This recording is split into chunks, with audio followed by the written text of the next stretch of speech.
네, 반갑습니다. 여러분, 지선우입니다. 요즘 테슬라 주가 보신 분들 아마 이런 생각이 드셨을 겁니다. 이렇게 뉴스가 많은데 방향성이 왜 이렇게 불안하지? 맞아요. FSD 리콜, 탈중국 AI 주주총회까지 이슈는 많고 정보는 넘치지만 정작 테슬라의 방향성은 헷갈리는 상황입니다. 그래서 오늘은 지금 테슬라의 진짜 상황, 그리고 테슬라의 주가 전망까지 천천히 정리해드리도록 하겠습니다. 먼저 현재 상황부터 살펴보고 넘어가겠습니다. 테슬라 주가는 최근 들어 굉장히 많이 흔들리는 모습을 보여주었습니다. 하웨이 리콜, 기술주 조정, AI 버블 우려로 인한 매도세까지 겹치면서 단기적으로 $400 초반대까지 밀리는 흐름이 나와주었죠. 하지만 재미있는 게 기관들은 팔고 있지만 개미 투자자들은 오히려 사들이고 있다는 점입니다. JP모건 보고서에 따르면 최근 일주일 사이에 개미 투자자들이 테슬라의 주식을 약 $11억 어치 순매수하였습니다. 이 말은 일시적 조정이다라는 믿음이 여전히 크다라는 거죠. 최근 나온 큰 뉴스 중 하나가 바로 이겁니다. 윌스트리트 저널 보도에 따르면 테슬라는 이미 주요 부품 업체들에게 중국산을 완전히 배제하라는 요구를 하였고 일부 부품은 이미 다른 지역산으로 교체가 진행 중입니다. 특히 중요한 게 배터리입니다. 테슬라는 올해부터 중국의 LFP 배터리 사용을 중단하였습니다. 그동안 중국 KATL에서 공급받던 배터리였죠. 하지만 그게 미국 내 세액 공제에도 걸리고 이제는 관세 분담까지 커지면서 결단을 내린 겁니다. 테슬라는 네바다주에서 자체 LFP 배터리 공장을 짓고 있고 내년 1분기 가동을 목표로 하고 있습니다. 즉 단순히 중국산을 안 쓰겠다가 아니라 이 공급망을 완전히 미국 중심으로 재편하겠다라는 전략이죠. 이건 단순한 생산 이슈가 아니라 정치와 경제, 기술이 연결된 장기 정량입니다. 트럼프의 재등장 가능성, 관세 강화 국면까지 감안하면 이건 테슬라의 리스크 헤징이자 미래 경쟁력 강화 움직임이라고 볼 수가 있죠. 그리고 두 번째로 중요한 흐름은 역시 자율주행입니다. 테슬라 코리아가 최근 FSD 감독형 다음 목적지는 한국이라는 티저 영상을 공개했죠. 영상에선 운전자가 핸들을 잡지 않고 차가 스스로 차선을 바꾸고 주차를 완벽히 해내는 모습이 담겼습니다. 이건 단순히 홍보 영상이 아니라 테슬라가 한국 시장에 FSD를 본격 도입하겠다라는 공식 신호지요. 물론 감독형이기 때문에 완전 자율주행은 아닙니다. 운전자가 전방을 주시해야 되고 필요시 개입도 해야 하죠. 하지만 이건 자율주행 상용화의 첫 단계이자 소프트웨어 부동 모델의 시작점이라고 볼 수 있습니다. 이번 FSD 도입은 한국 자동차 업계에도 충격이었습니다. 한국 GM은 슈퍼크루즈 시스템을 연내 출시한다고 밝히기도 하였습니다. 미국 브랜드들이 동시에 자율주행 상용화를 밀어붙이기 시작한 거죠. 왜 이렇게 빠를까요? 그 이유는 바로 이 FTA와 관세 협정 때문입니다. 미국에서 인증된 자동차는 한국에서 별도의 인증 절차 없이 판매가 가능합니다. 게다가 이번 관세 협정으로 5만 대 제한이라는 돌부리가 사라졌죠. 결국 미국산 전기차의 국내 진입 문턱이 낮아졌고 이 FSD 기능도 한국에서 그대로 쓸 수 있게 된 겁니다. 이건 단기적으로 시장 점유율 확장보다는 기술 우위의 이미지 선점이 핵심입니다. 국내 완성차들이 규제 문제로 느리게 움직이고 있는 사이 테슬라는 데이터를 쌓고 경험을 넓혀가고 있는 거죠. 지금 미국은 명확한 방향성을 가지고 있습니다. 중국의 의존도를 낮추고 기술 백번은 미국이 가져간다. 테슬라뿐만 아니라 GM과 애플 그리고 MP 머터리얼즈까지 모두 같은 방향으로 움직이고 있습니다. 애플은 이미 미국산 히투를 자석 공급 계약을 맺었고 MP 머터리얼즈는 채굴부터 재활용까지 미국 내 밸류 체인의 구축 중이죠. 이러한 흐름 속에서 테슬라의 메이드 인 USA 전환은 단순히 기업의 선택이 아니라 국가 차원의 흐름과 일치하는 전략입니다. 결국 이런 움직임은 테슬라의 정치적 리스크를 줄이고 장기적으로 평가 리스크를 낮추는 요인이 되죠. 그래서 여러분들께서는 이 질문에 대한 답이 가장 궁금하실 거라고 생각합니다. 그래서 테슬라 지금 사도 돼요? 더 떨어질까요? 라는 질문이죠. 현재 테슬라는 단기적으로 여전히 조정 구간에 있다라고 볼 수 있습니다. 기술주 전반에 걸친 변동성, AI 관련 차익 시력, 그리고 금리 불확실성 때문이죠. 하지만 중장기적으로 보았을 때 테슬라가 다시 리레이팅 될 가능성은 여전히 높습니다. 이유는 명확하죠. 테슬라가 단순히 자동차만 만드는 회사가 아니라 AI 로봇, 전력 데이터 네트워크까지 통합된 기업이기 때문입니다. 지금의 불안은 10년 뒤 우리가 그때가 기회였구나 라고 말할 가능성이 높은 순간입니다.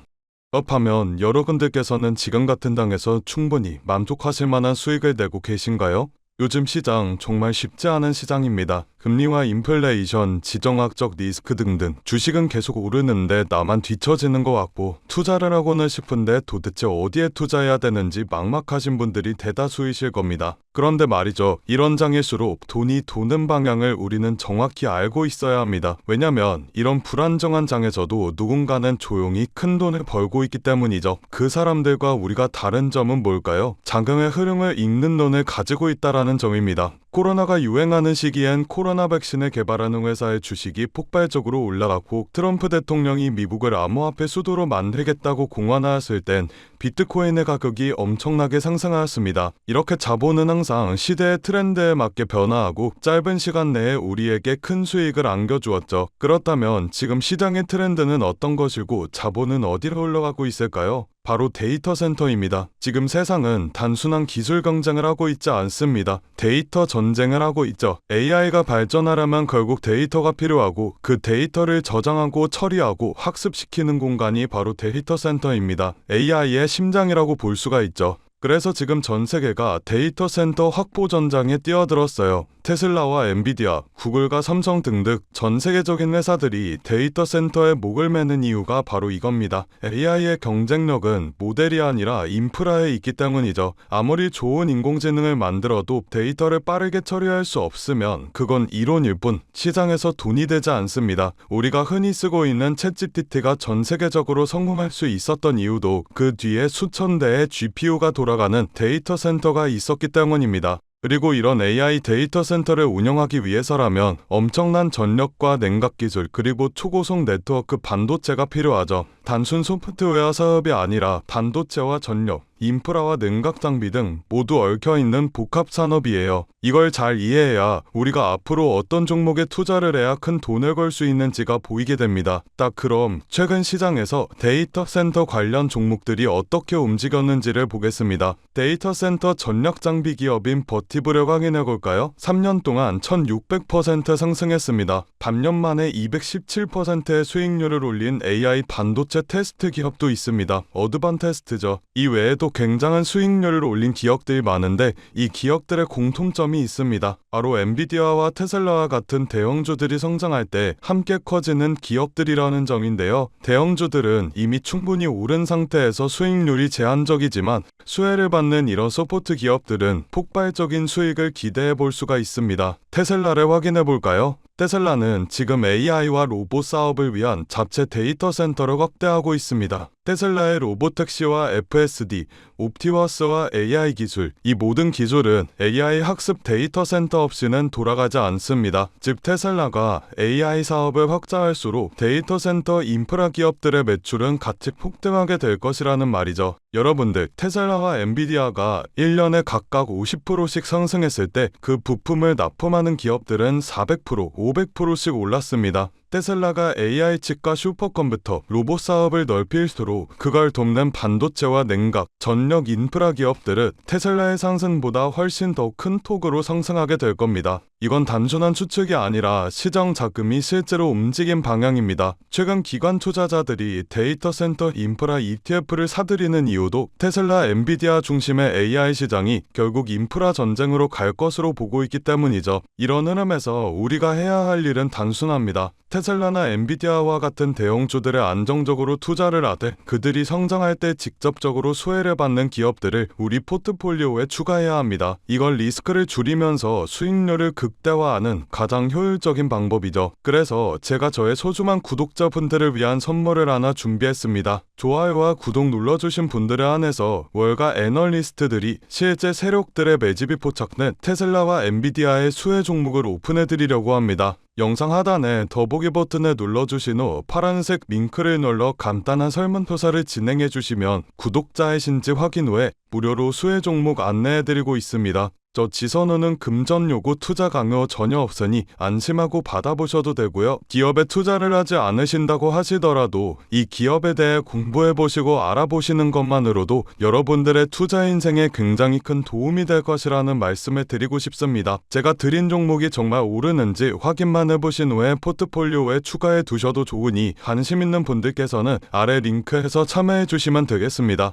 여러분들, 지금 시장은 단순한 기술 싸움이 아닙니다. 전력 싸움, 데이터 싸움, 그리고 속도 싸움이에요. AI의 시대는 이미 시작되었고 이제 그 속도를 감당할 수 있는 인프라 기업이 다음 부의 주인공이 될 겁니다. 오늘 제가 준비한 영상은 여기까지입니다. 오늘도 영상 끝까지 시청해주셔서 정말 감사드리고 저는 다음 영상에서 더 알찬 내용으로 인사드리도록 하겠습니다. 성토하시고 다음 영상에서 뵙겠습니다. 감사합니다.